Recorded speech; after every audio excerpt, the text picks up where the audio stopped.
Welcome, kiddies, to another edition of Terror to Dinner. It's amazing how you're loyal to the gore all these years.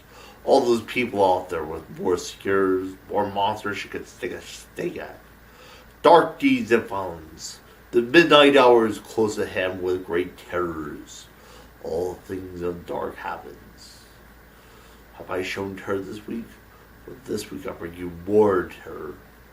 Tonight's journey into horrors of frightening bonds with our horror classics. A lot of ways here. So let's rewatch our movie. It seemed at first to be only a painting, the inanimate creation of an artist's palette.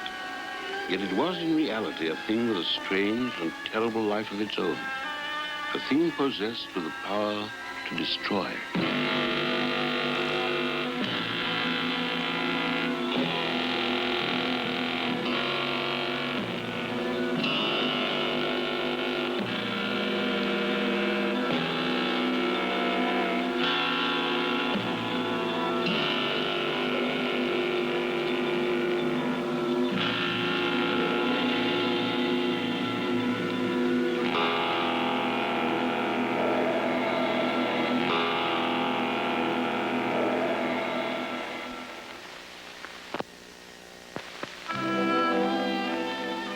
It was quite by chance that Lord Henry Wotton dropped by Basil Hallward's studio that day in June so many years ago.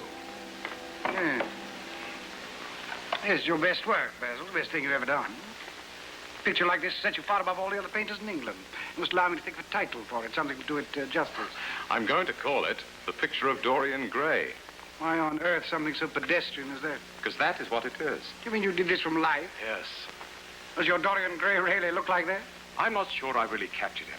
He has such a simple and beautiful nature, all the candor and purity of youth. Well, it sounds quite extraordinary. Does he belong to the blue book?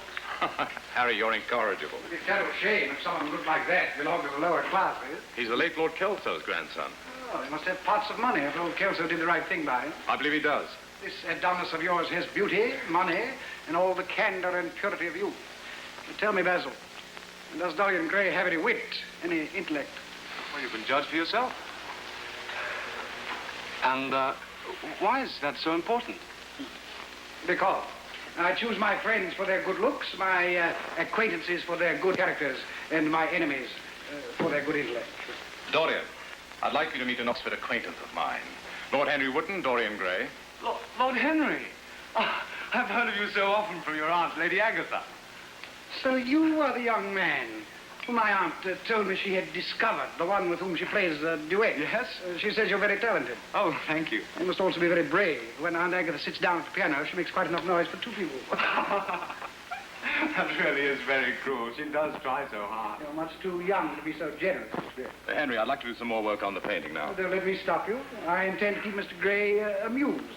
You neither talk nor listen when you work. It must be dreadfully tedious for your unfortunate sitter. Yes, it's so difficult to stand up here and pretend to look pleasant. Well, today you should be amused. But I warn you, don't pay any serious attention to what Lord Henry says. He has a very bad influence on all his friends, with the single exception of myself. Do you really have a very bad influence, Lord Henry? There is no such thing as a good influence, Mr. Gray. Why? Because when one is influenced, he does not think his own natural thoughts. He becomes an echo of someone else. Turn your head more to the right, Dorian. We are all afraid of ourselves nowadays. Even the bravest man among us is afraid of himself. We strangle our impulses and poison our own minds against ourselves. We forget that the only way to get rid of temptation is to yield to it. Resist it, and your soul grows sick. Now, you, Mr. Gray, with your youth and innocence, have had passions that have made you afraid. Thoughts that have filled you with terror, with shame. Don't frown, Dorian. But you must be neither afraid nor ashamed. You are a wonderful creation, Mr. Gray. What this century wants is a new hedonism. Perhaps you are to be its visible symbol. What Lord Henry said had a profound effect upon Dorian Gray. He had stirred within him those things which the boy had always been afraid to acknowledge. A sense of himself, of what he was, and what he might be. How tragic it would be if he were wasted. Lord Henry would see that it did not happen.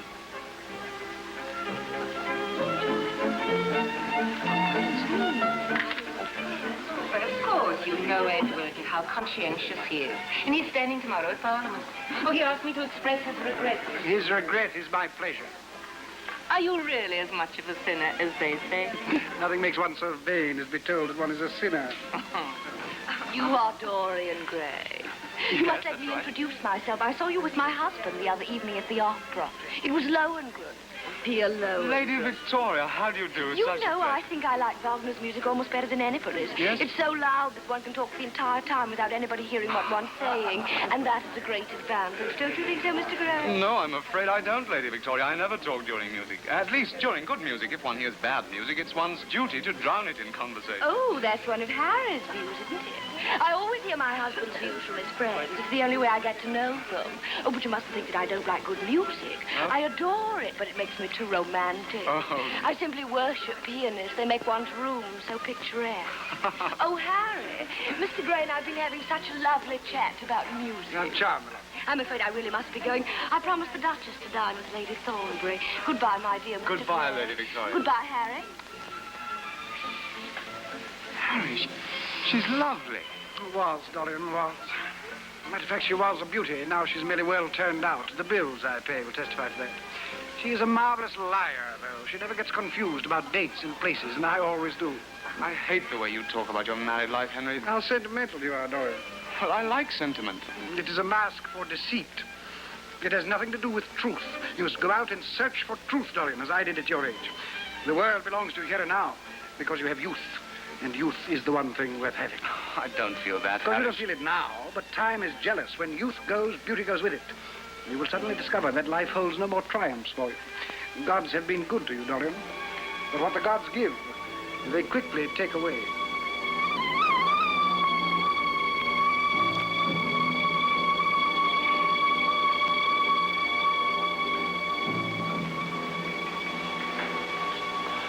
It's finished.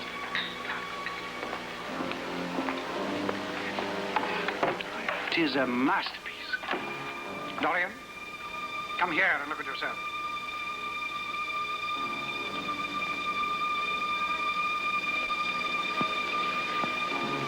Don't you like it? How sad it is. Sad? Well, I shall grow old, but the painting will always remain young. It'll never be any older than it is today. There is no doubt that genius lasts longer than beauty.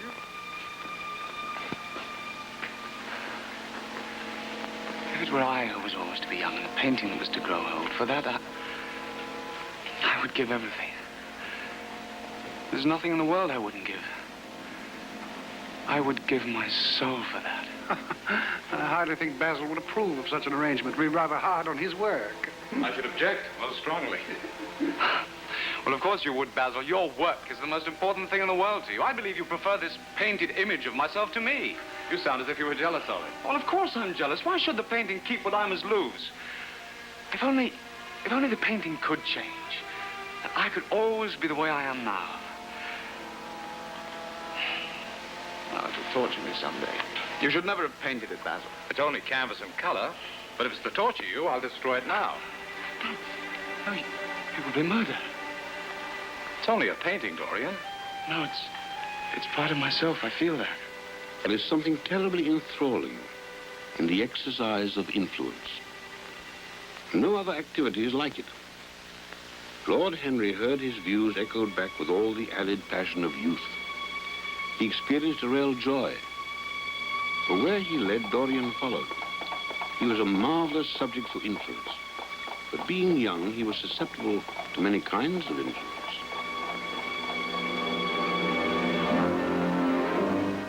Swear not by the moon, the inconstant moon, that monthly changes in her circled orb, lest that thy love prove likewise variable. What should I swear by?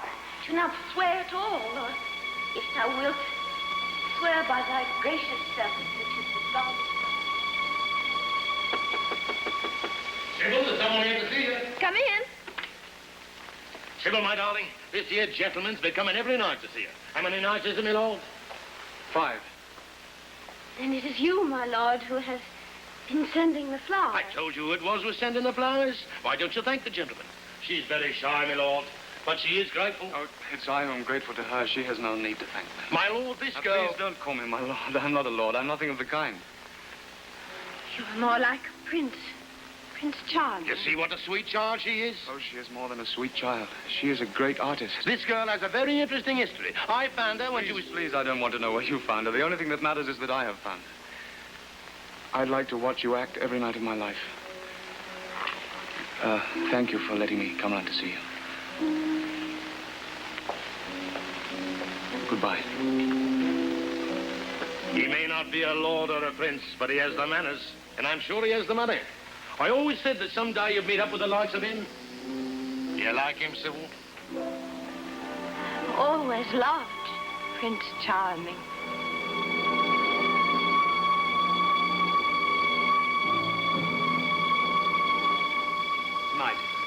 Tonight you will meet Sybil Vane, but first you will see her play. And you will marvel at her. One evening she's Rosalind, the next she's Ophelia. I've seen her in every age and every costume. She's a genius, but she's quite unconscious of her powers. Well, why didn't anyone ever tell me that the one thing worth loving in the world is an actress? Because we have all loved so many of them. You mean the kind with dyed hair and painted faces? Don't run down dyed hair and painted faces. It's an extraordinary charm sometimes. You don't understand, Harry. Sybil is shy and gentle. There's something of a child about her. Her trust makes me faithful. Her belief makes me good. And when I'm with her, I forget all about your poisonous theories.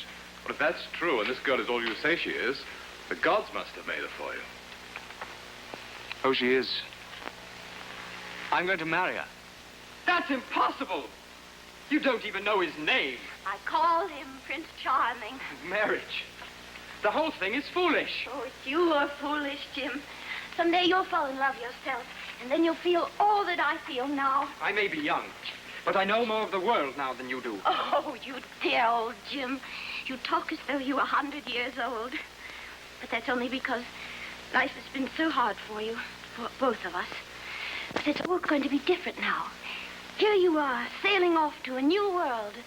And I found mine here. Oh, I wish I did not have to board the ship tonight.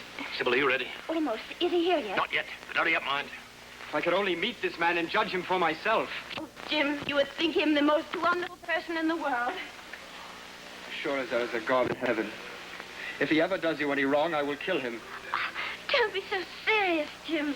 You sound like one of those brothers in a silly old melodrama. I'm sure you would never do anything to harm anyone I love. Not as long as you love him. I shall love him forever. And he? Forever, too. He had better.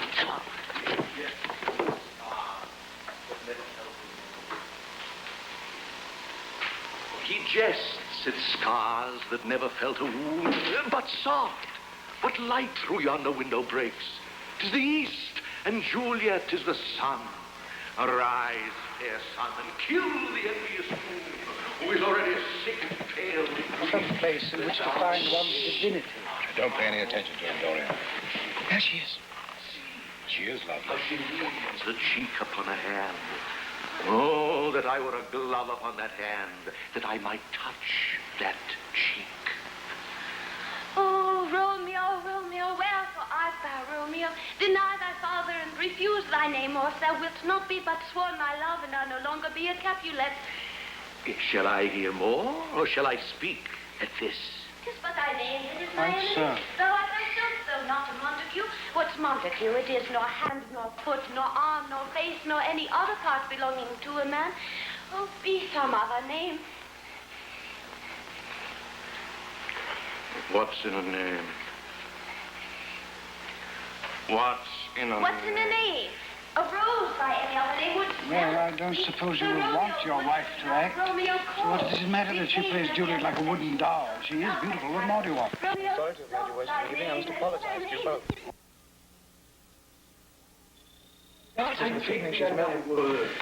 Commonplace and mediocrity. Don't talk that way about someone you love. She can't act. Let's go. I intend to see the play through. It is not good for one's morale to watch bad acting. Do let's go, Dorian. Go away, both of you. My name, I know not how to tell you who I am.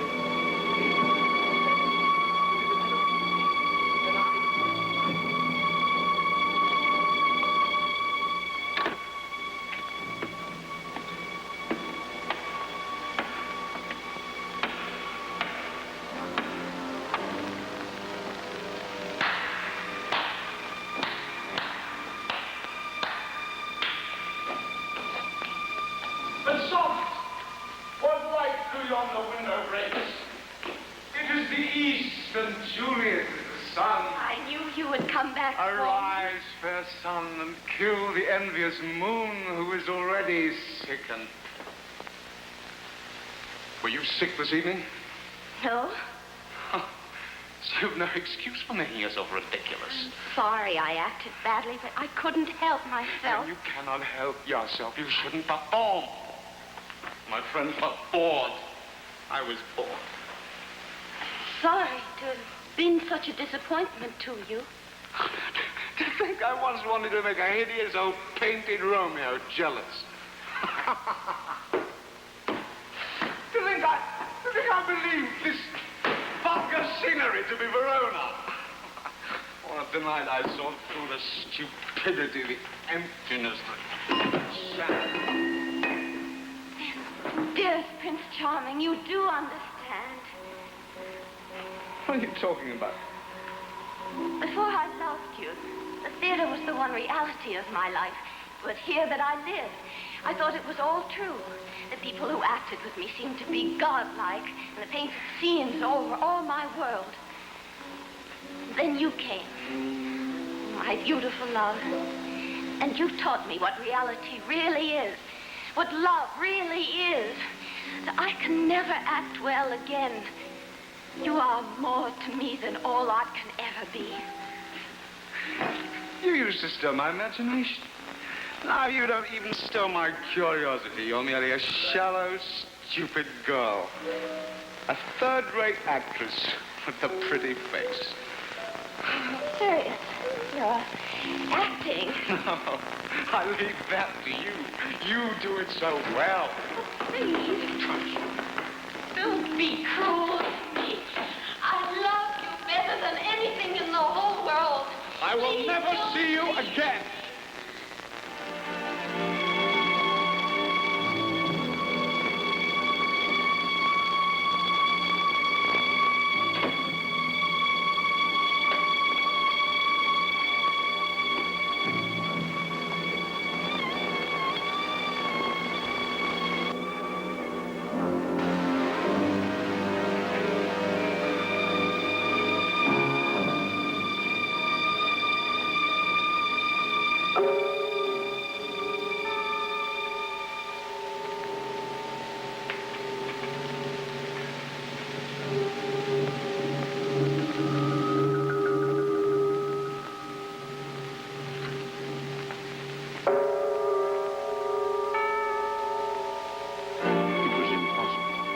Monstrous to think of.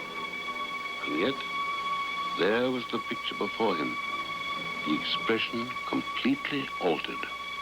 If it were I who was always to be young, and the picture that was to grow old, for that I would give my soul.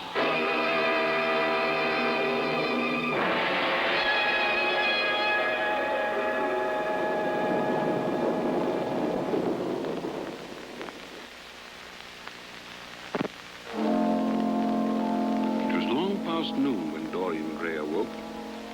A dim sense of having taken part in some strange tragedy came to him, but there was the unreality of a dream about it. And yet, there was the screen that he had placed in front of the portrait.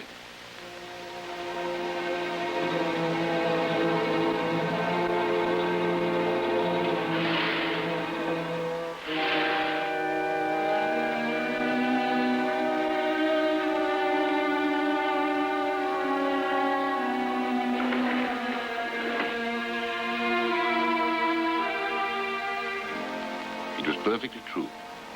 The portrait had changed and would continue to change. It would be a visible symbol of his degradation, a visible emblem of his conscience. It told him that he had been cold and cruel. He would have to make amends. He would have to go back to Sybil Vane, marry her, and try to love her. He could not bear his soul to be ugly, so he would write Sybil and implore her forgiveness.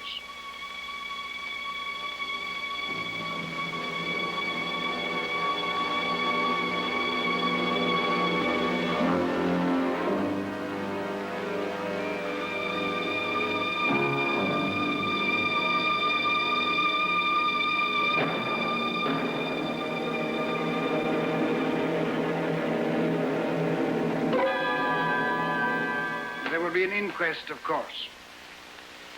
Inquest? She killed herself, Dorian. She was found on the floor of a dressing room. She had swallowed something like prussic acid or white lead or something they use in theaters, I don't know. Now, did she know your real name? Did anyone see you backstage last night? I've murdered her. I've murdered her as surely as if I'd cut her throat with a knife. It is all very tragic, of course, but you must not get yourself mixed up in it. Now, you must come and dine with me, and afterwards we will go to the opera. Everyone will be there. It'll be very good for you to be seen. Dorian, not one of the women I have ever known would have done for me what Sybil Vane has done for you. I should have been in love with love for the rest of my life. Strange. My first love letter should be addressed to a dead girl. I was writing to ask her forgiveness, to ask her to marry me. Good resolutions, Dorian, always come too late. Their origin is pure vanity. What shall I do? You should dress and come to the club with me. I don't know if I can. I'll be at the club, and then at the opera. My sister's box is number 27. That's on the grand tier. Oh, goodbye. I shall be there before 9:30. Dorian, it'll be very wise of you to be seen. She had no right to kill herself. She was the only one who could have saved me. No one knew the danger he was in. Perhaps he should pray that the hideous union between himself and the picture might cease later. The choice had already been made. And what did it matter what happened to the image on the canvas? He was safe. That was everything.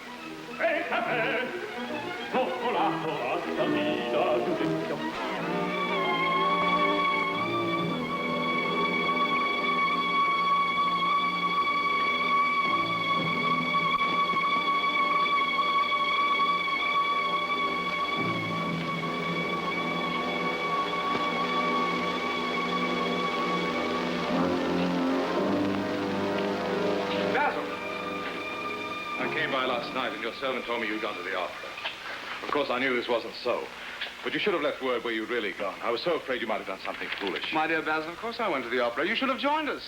I met Lady Pamela, old Ashton's wife, for the first time. She's perfectly delightful. You went to the opera, and you can talk of other women while the girl you loved hasn't even the quiet of a grave to sleep in? Well, what's past is past. You called yesterday the past. Only the shallowest people require years to rid themselves of an emotion. I don't enjoy being at the mercy of my emotions. You speak as if you have no heart, no pity in you. I am what I am. There's nothing more to be said. Dorian, why have you put the screen in front of my portrait of you?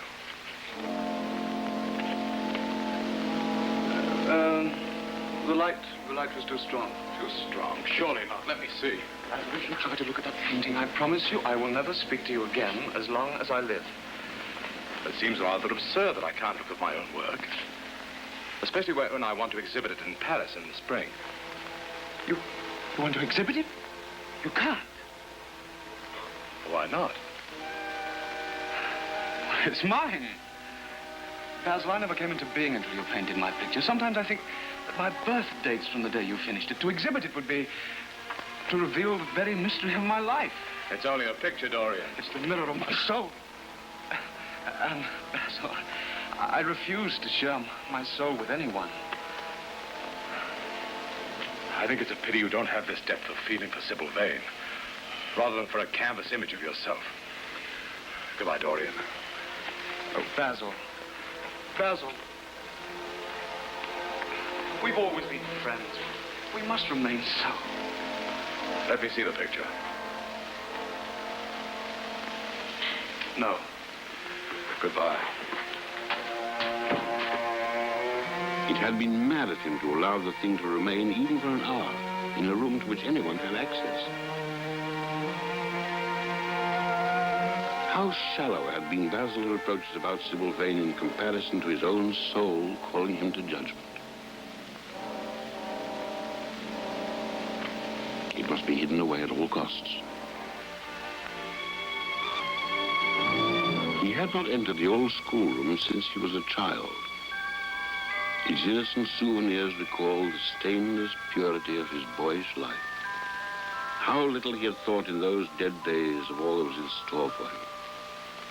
But the picture had to be concealed. There was no help for it. There was no other place in the house so secure from prying eyes. He alone had the key, and no one else could enter. This servant was the only one who knew the secret of the picture's whereabouts. He would dismiss him.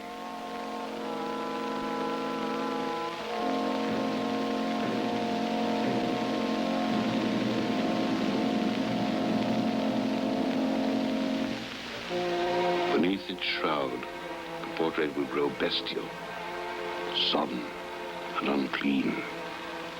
Hour by hour and week by week, the thing on the canvas would grow old and hideous, while he would have eternal youth, infinite passions, pleasures subtle and secret, wild joys and wilder sins. Dorian, you are delightful, but dreadfully demoralizing. I really must be going. Do you blame this charade for yourself or for me? Oh, what a dreadful thing to say. You know you've absolutely no intention of going. Well, that's not true. I should have been home long before this. Why, Edward will be terribly upset. Tell Edward that you met your sister most unexpectedly. And that she was suddenly taken ill and you were forced to take her home. I'm a dreadful liar. Lying is a skill that improves with practice. Oh, I used to think I loved Edward, and here I am. Deceiving him? Dorian's ethic was to deny himself nothing. This dogma became his Bible. Not only did he practice it, he delighted in preaching it to others. Here we are, Alan. You seem to know this part of London quite well. Yes, I find the diversions here more interesting than those of Naples.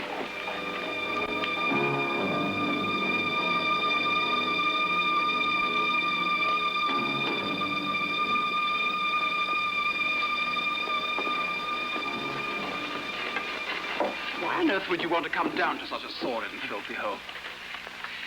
There are hidden and exquisite pleasures to be found here, Alan. Pleasures? Surely you, a doctor, have seen men suffer terrible agonies, suddenly relieved of their pain. Well, why shouldn't we who are suffering the agonies of the soul also find relief? Dorian, I know far more about drugs than you do. Do you really think so, Alan? Yeah, well, for a man of science, you're strangely lacking in experience and curiosity. The more Dorian knew, the more he desired to know. The mad hungers he had grew more ravenous as he fed them. His curiosity of life seemed to increase with each gratification. The signs of sin and the signs of age mirrored the corruption of his soul.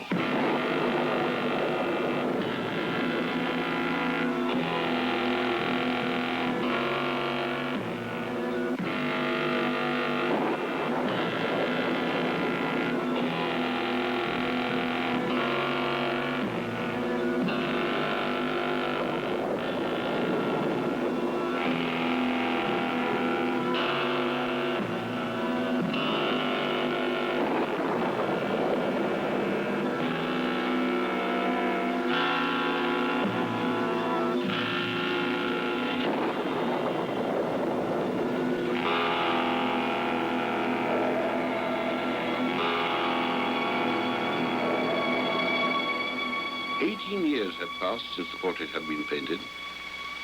And then it was the 9th of November, the eve of Dorian's 38th birthday.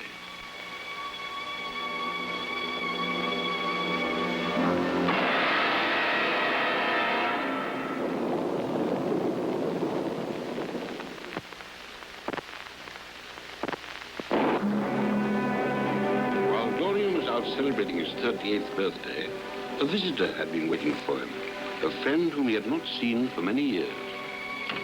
Dorian. Dorian, don't you recognize me? Basil. I hardly recognize Grosvenor Square in this downpour. I've been waiting for you since 9. I'm leaving for Paris on the midnight train. I plan to be gone a long time, and I have to see you before I go. May I come in? Oh, won't you miss your train? I have time. But come in quickly, we'll be so through. Francis? I took pity on your servant and told him to go to bed. I see.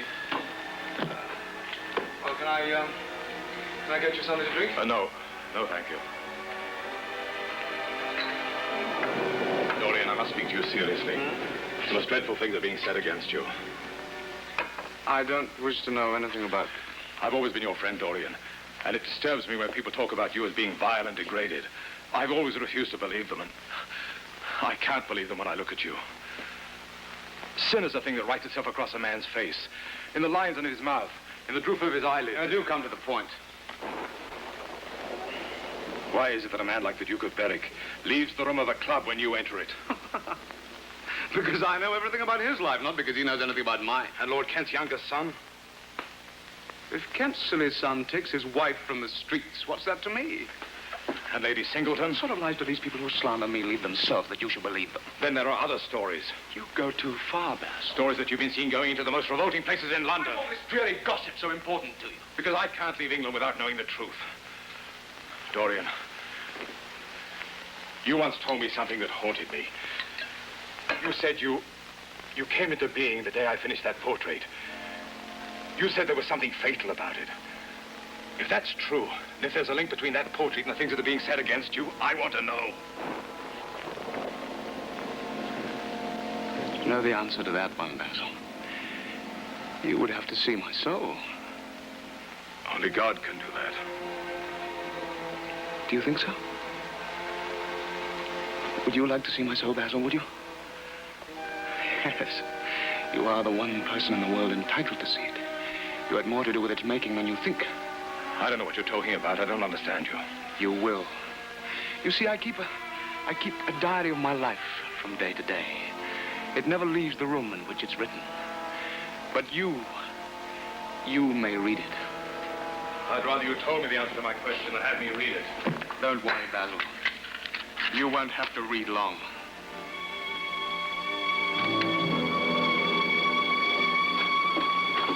Come in. You've talked about corruption long enough.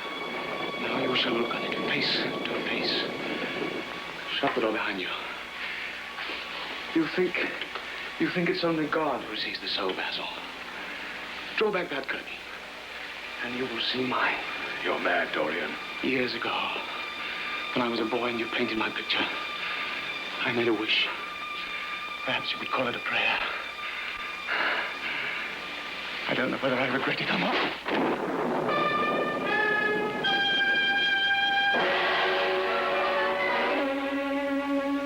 Remember when you painted it, you said it was a portrait of virtue itself. It's impossible. It's impossible. What is impossible? I don't believe this is my picture. Don't you recognize your own brushwork? There's your signature. Oh, the room's damp. Mildew must have got into the canvas, or the paints I used must have had mineral poisons in them. This is the face of a monster. It is the face of my soul. My God. What a lesson. What a dreadful lesson.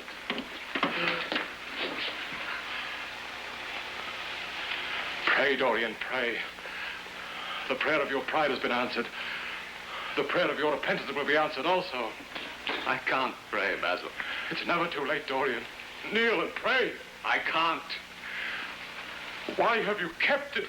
Hour after hour, I've stood before this painting of yours, passionately absorbed in its mere existence.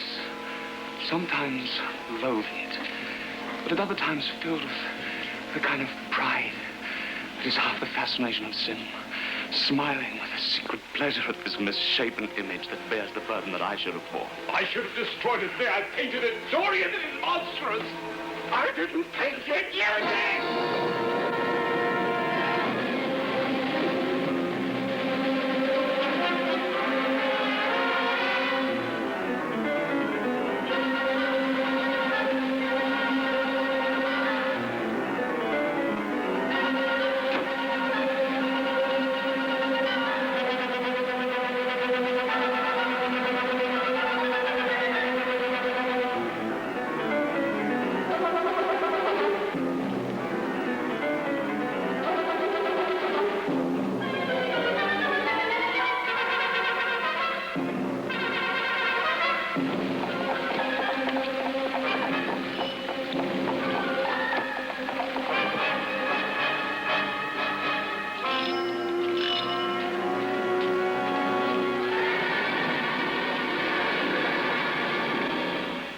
so sorry to wake you up, Francis. I forgot my latch key. What time is it? 2:10, sir. 2:10? Oh, I had no idea it was so late. Did anyone call this evening? Mr. Basil Hallwood, sir. He stayed for some time, then told me to go on to bed. I don't know when he left, sir. Oh, dear, I am sorry I missed him.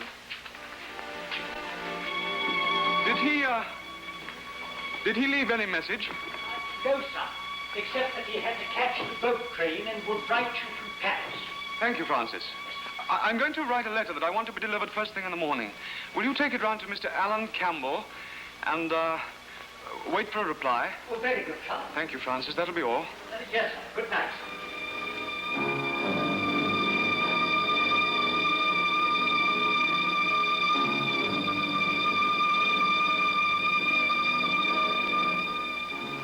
I never intended entering your house again. But your note said it was a matter of life and death. It is a matter of life and death, Alan. Do sit down, please.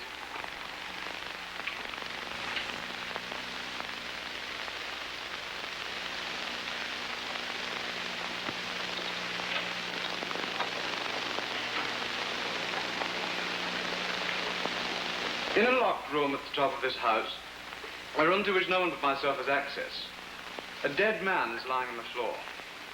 He's been dead for 8 hours now. I don't want to hear your horrible secrets. They don't interest me. Oh, this one will have to interest you, Alan. You're the one person who can help me. You see, you're a man of science. So what I want you to do is to destroy the body upstairs so that not a vestige of it will be left. No one saw the man come into the house. He's supposed to be in Paris, so he won't be missed for months. But when he is missed, there must be no trace of him found here. You see, Alan, I killed him. So you must change him and everything that belongs to him into a handful of ashes that I may scatter into the air. I shall have nothing to do with it. Alan, they will hang me. And you will deserve it. You refuse? Yes.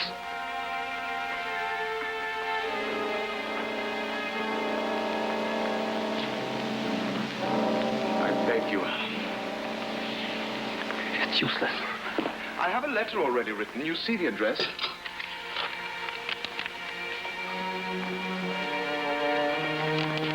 I'm sorry for you, Alan, but you see, you leave me no alternative. If you don't help me, I will send it, and you'll know what the result will be. I tried to spare you. It has to be done. Face it and do it. I can't.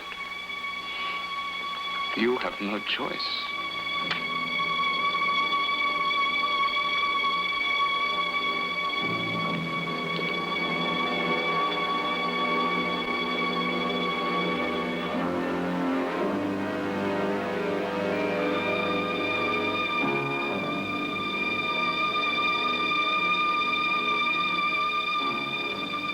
To spare himself, Dorian left Alan Campbell alone with his task and went to spend the day in Selby. I do detest the country.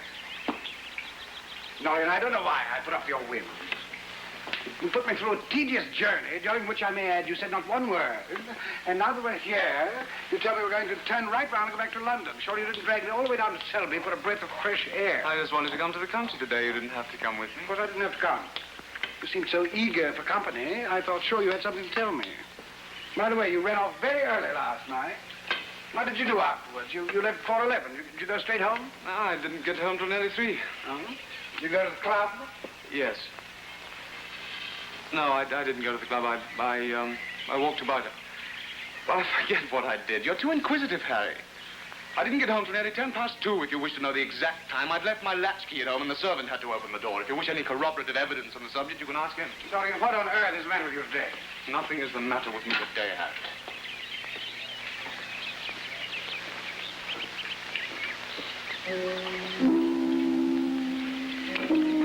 Aren't they lovely, sir? Yes, very. My father told me you had a great fondness for fresh-cut flowers, so I cut some every day and place them in the house just in case you arrive unexpectedly, as they did today, sir. Your father? Joseph Merton, sir, the gardener. Then you are Hetty. But the last time I saw you, you were no more than a child. Well, that was last year, sir. A year can make a great difference in some people. Not Mr. Dorian, sir. Ah, you find him handsome. Yes, sir. Will you excuse me now, sir? Of course.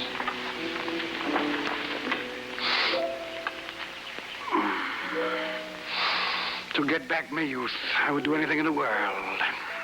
Except take exercise, get up early, or be respectable. You find her delightful, eh, Dorian? It's extraordinary, but I haven't noticed before, but she's so much like Sybil Vane. Ah, still sentimental. Perhaps. Well, are you quite positive you want to go back to London now? Yes, I must.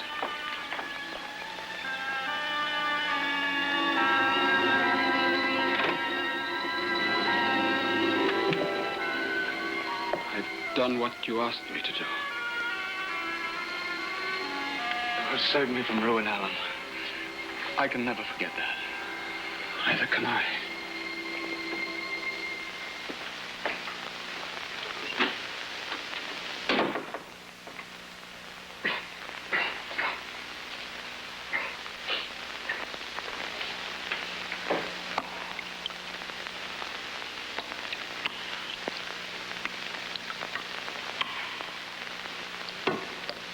The body of Basil Hallward was gone. But his epitaph was written upon the picture.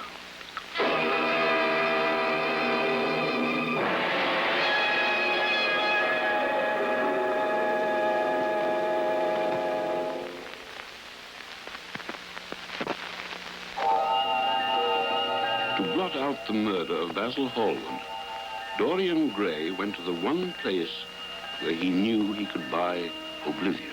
We are very honored tonight. Look who's here. Let me pass. You pass when I let you pass. What do you want, money? Oh, all your money couldn't pay me for what you've done to me. There he goes, the devil's bargain.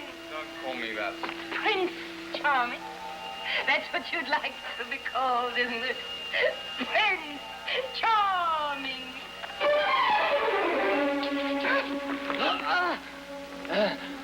What do you want, money? Why did you move? I'll kill you. What have I done to you? Sybil Vane was my sister. What has that to do with me? She killed herself. I swore I would kill you in return. For years I tried to find you. I had no clue, no trace. I knew nothing about you but the name she used to call you. Prince Charming. Make your peace with God. Wait. How long is it since your sister died?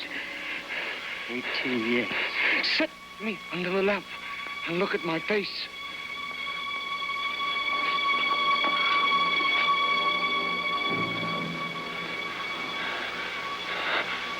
I almost killed her. Forgive me, sir. The mask of youth had saved him, but death had come too close. Seized with the wild terror of being hunted, he fled London for several months and sought refuge in the quiet of his country home at Selby. This has always been my favorite place.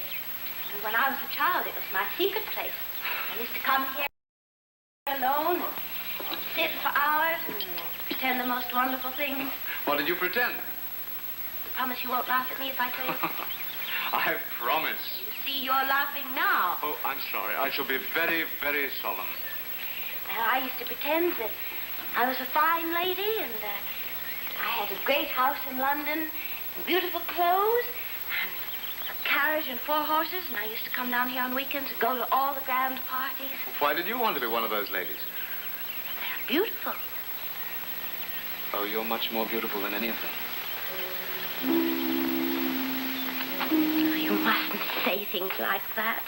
They'll turn my head. I only say what's true. You are the dearest man I've ever known.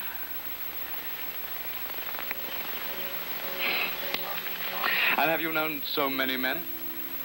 Only the boys in the village. They're all silly and stupid. Not like you. Oh, but I am very wicked. Oh, I know you're not wicked. Wicked people are always very old and very ugly. You are young, handsome, you are good. What a child you are. I'm not a child, I'm 18. Why won't you ever take me seriously? Oh, I do. I take you very seriously indeed.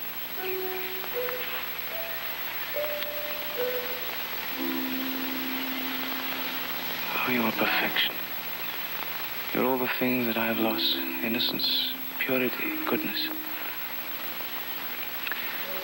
My being here with you has made me happier than I've ever been in my life before. Then you will stay on here? No, I must leave. Why? Well, if I stay, I shall only break your heart.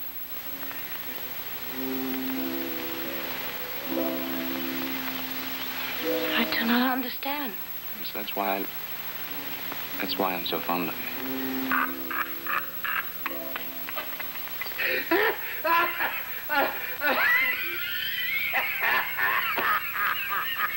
I should have thought the novelty of being decent would have given you a thrill of real pleasure, Dorian. I have a new image of myself, Harry. I've told you I am going to change. My dear boy, I knew you had stayed too long in the country. You developed the most curiously boyish attitude. It was not a frivolous gesture, Henry. I spared someone because of love. Can't you understand that? I really love Hetty. But you won't marry her. And now that you've left her, do you suppose you will ever be content with some rough carter or grinning plowman? I dare say that in a month she would be floating down some starlit mill pond with lovely water lilies all around her like Ophelia. You make fun of everything, Harry. I'm sorry I told you about Hetty. Let's not talk about it anymore. All right.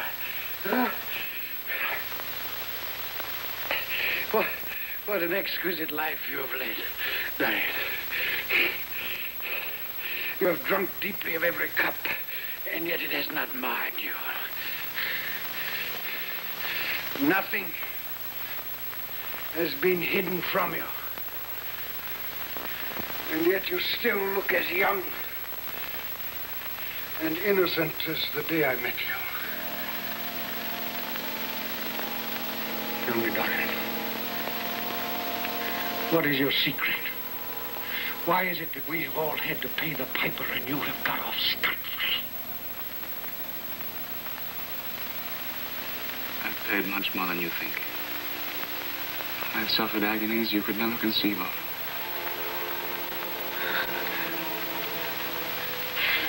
I don't think I would care to. Besides, I don't believe you, Dorian. You don't know everything about my life, Harry. I think that if you did, even you would turn against me. Don't laugh. I am going to be good. I must be. Repentance and reformation. Don't be silly, Dorian. You can never change. I will. I will. I'm even a little changed already. You are what you are. And what you have always been. And what you will be. I'll see you at the club. What Henry said could not be true. He had changed. Surely signs of evil were already gone from the picture. More loathsome possible than before. It's not true. It's not true. It wasn't my vanity or hypocrisy that I spared her. It's you. You are the evil one. You. Why have I kept you so long? You give me no peace. You have destroyed me. I will be free!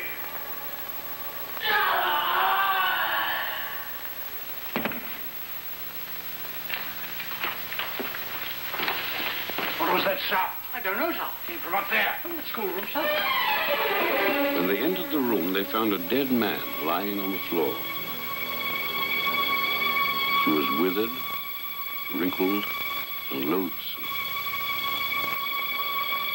It was not until they had examined the rings on his fingers that they recognized who he was.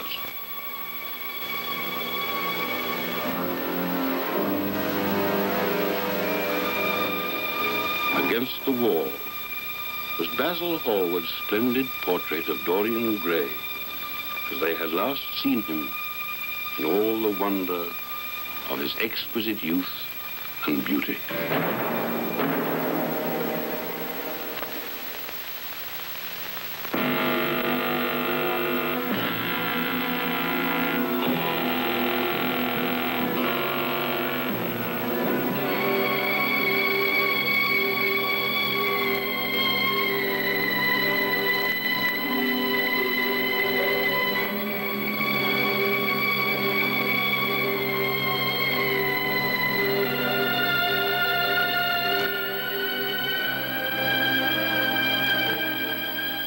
Makeup created by Dick Smith. Hairstyles by Ernest Adler.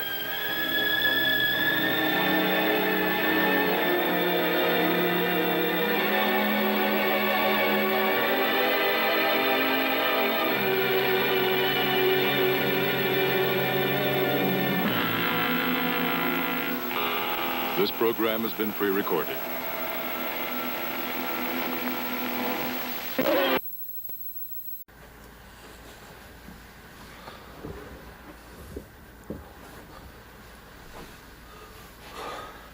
And that concludes our movie this week. Did that movie just give you a big chill? Join us again for an episode of Terror Theater. Between me, guys, is Uncle Scary wishing you pleasant night, everyone.